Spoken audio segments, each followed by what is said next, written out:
your patience. That was not planned, but it happened. So we're going to extend the conversation point here, and we'll go up till 8:45 and ensure that both of you have your say too. But you heard Smriti Irani there, Sanjay Jha. Sanju Verma, complete your point. You were rebutting Sanjay Jha. I was cut short. I'm coming to you. I was cut short. I'm coming to you. You hear me. Hear me out. I'm coming to you. Please complete your point. Allow me to complete so you realize that I'm coming to you only. Please go ahead. Yeah, Anand, you don't need to chide me. I just made a calm, point very calmly. You don't have to get aggressive with me. Me, Thank you. I'm smiling and telling you where am I being aggressive. Please Yes. go ahead. So let me just make, all I said was give me time, as I barely got to speak. Go ahead, please. So please don't start getting Go ahead, abrasive please. with me. Yes, I am going ahead. Please relax. Thank you. So now let me just make my points. Sanjay Jha gave a lengthy bhashan on how democracy khatre mein hai.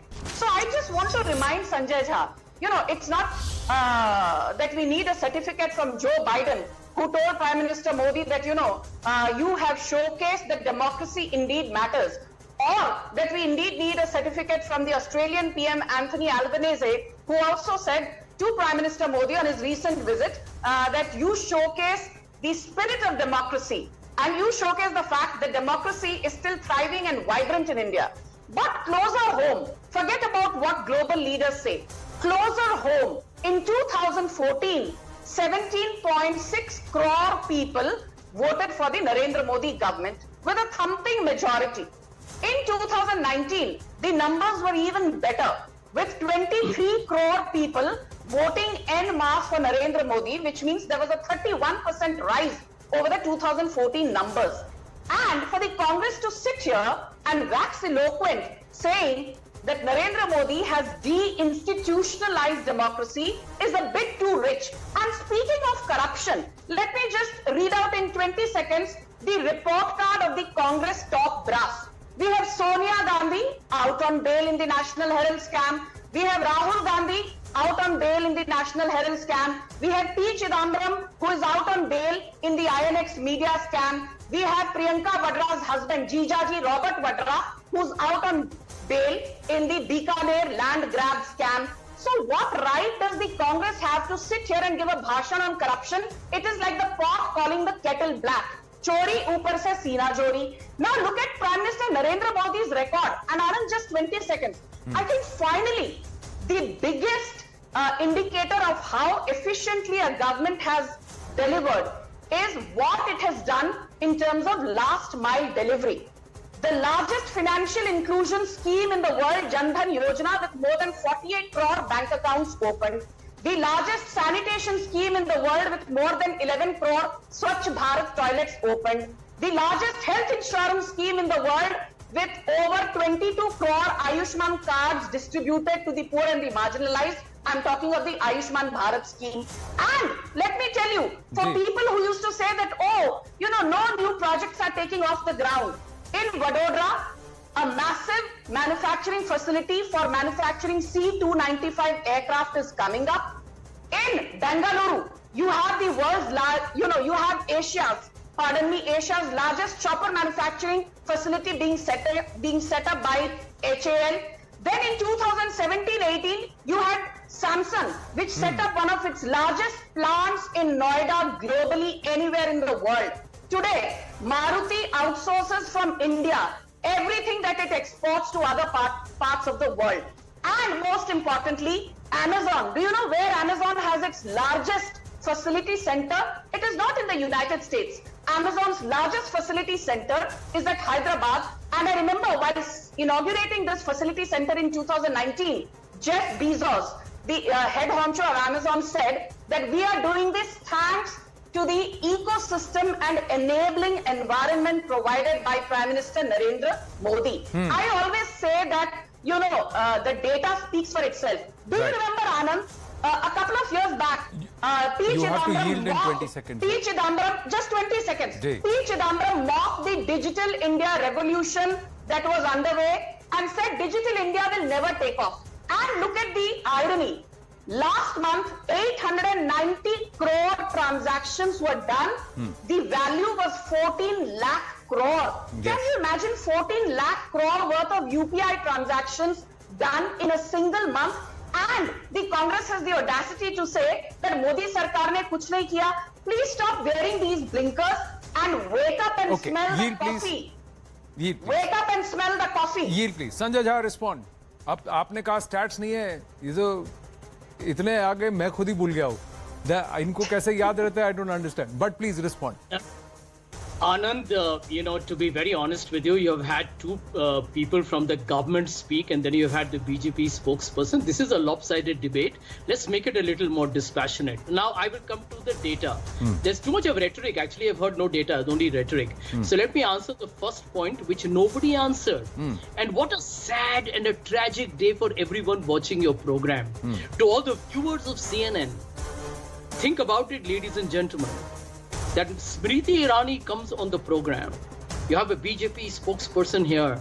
Not a word for those intrepid champion wrestlers who brought us glory and who are being compelled to put their medals into the river because this government doesn't want sexual harassment charges against a man who belongs to the BJP. 50% of Indians are being insulted today as we talk. Now, let me tell you the data. This is a very important point, and I wanted to address the viewers of your program. But now, Anand, very succinctly, you keep hearing about, FDI. Let me debunk that in your program right now. FDI is never talked about in absolute terms. It is talked about as a percentage of GDP. And let me tell you the data on that. In 2008-9, the FDI as a percentage of GDP was 3.5%. Under Mr. Modi, is down to 1.8%. Now, the biggest point here, does this government even know that if all the data that they have been rattling, Mr. Chandrasekhar, Mrs. Irani, and the BJP spokeslady, why have the people rejected them in two states back to back, Himachal Pradesh and Karnataka? Because all that you're hearing is statistical, what I call as nothing but skullduggery. It's all basically a spin and it has no substantive statistical base. Point number 3, over 16 lakh people, Anand, that's a big number. 16 lakh people have left India since Mr. Modi became Prime Minister. If this country was really doing great under Mr. Modi, people would be returning back.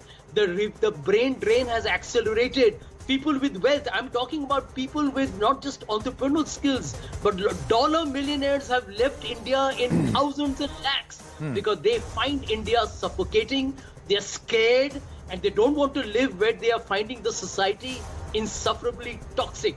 Let me give you another point, very important, jobs. The one let him complete, please. Yeah. Let him complete. I'm a student in economics, I will tell you this. By the way, this is my area of specialization. On jobs, that is the one data on which you cannot debate how an economy does. You have a situation today under Mr. Modi's government where the Prime Minister is doing event management. He's doing PR. I take strong objection to this kind of language by this man. You please rebut. Sanjuji, it's just 1 minute to Sanju Verma and Sanjay Jha. Let Sanjay Jha make his point. It's his point of view. You are welcome to disagree with it, but I'll come to you for your counter. I'll give you your time, Sanjuji. Okay? Yes, Sanjay Jha, please complete. My last two, which will expose that this is a party of liars. They lie to the people of India, and their lie will stand exposed in every election till 2024. Let me give you 2 points here. On jobs, Narendra Modi does a drama. 72,000 jobs through a video conferencing. And this is the same party that promised us 2 crore jobs a year. By now, they should have had 180 million jobs. What they are giving away is 72,000 appointment letters as if they're doing a charity. This is taxpayers' money, for heaven's sake, government jobs. And the second point, how they lie to the farmers, doubling of farm income. ये भैया जो सरकार अपने किसानों और अपने जवानों से झूठ बोलती है ना, उस सरकार को अपने सरकार में रहने का कोई बुनियाद नहीं है. May I please come in now, Anand? Right. Now, Sanju Verma, respond. Okay. Sanjay Jha के लिए मैं दोबारा जो प्रधानमंत्री नरेंद्र मोदी जी ने हाल ही में लोकसभा में कहा था विपक्ष के लिए, let me repeat those lines because they encapsulate the essence of how a frustrated, debilitated, and an electorally vanquished opposition. I will give you data now. Keep quiet. It's not your turn to speak. It's your turn to listen. I heard you without heckling you. Thank you.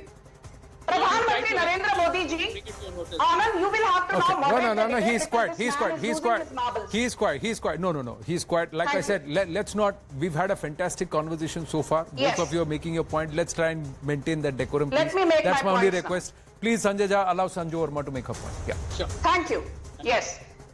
Now, without being heckled by Mr. Jha, let me make let me first start with that, those few lines by Prime Minister Modi on the floor of the Lok Sabha, where he said to the opposition, and so brilliantly at that, तुम्हारे पाँव के नीचे जमीन नहीं है, तुम्हारे पाँव के नीचे जमीन नहीं है, लेकिन कमाल तो ये है कि तुम्हें यकीन नहीं है. You keep talking about the BJP's loss in Karnataka, and I will keep repeating, one swallow does not make a summer. The Congress was reduced to a measly 17 seats in Gujarat. The Congress was reduced to a measly 5 seats in Manipur. The Congress was reduced to a measly 2 seats in Uttar Pradesh, despite Priyanka Vadra going around town saying, "Ladki hu, lad sakti hu." The Congress was reduced to a measly 19 seats in Uttarakhand, where the BJP formed a consecutive government for the first time in 27 years, for the second time in a row. So for the Congress to start patting itself on the back of one victory, I think that's a bit too rich. Now let me tell you something else. Foreign direct investment, by the way, under the Modi government is close to 4% of GDP, and I'll tell you why. Anand, for the first time in the last 75 years, this financial year, we had exports of $760 billion. That number was barely $325 billion in 2013. We more than doubled our export tally. Now I will tell you one very interesting thing. People keep saying corruption.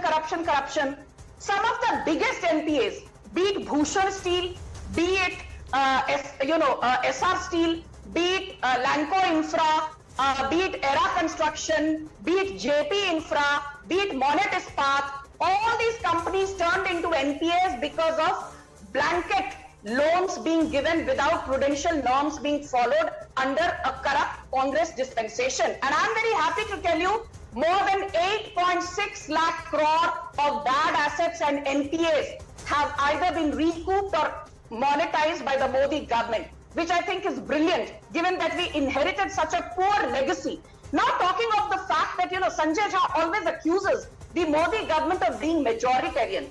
I say secularism means respect all religions, differentiate between religion and the state, but do not undermine your own religion. And I'm proud as a tax-paying Hindu that Narendra Modi is not hesitant or reluctant to wear his Hindutva on his sleeves when he laid the foundation stone of the Ram Janmabhoomi temple in 2019. And yet, Narendra Modi is more secular than Sonia and Rahul put together, because he does not hesitate putting a chadar at the Ajmer Dargah. He is the same man who does not hesitate serving langar at the Golden Temple in 2016 or visiting Rakabganj and Seesganj Gurdwaras with equal aplomb. He is the same man who also addresses, the 150th anniversary of a renowned Jain Muni. So he is a man who is very comfortable in his own skin. Under the Congress, being Hindu was a crime.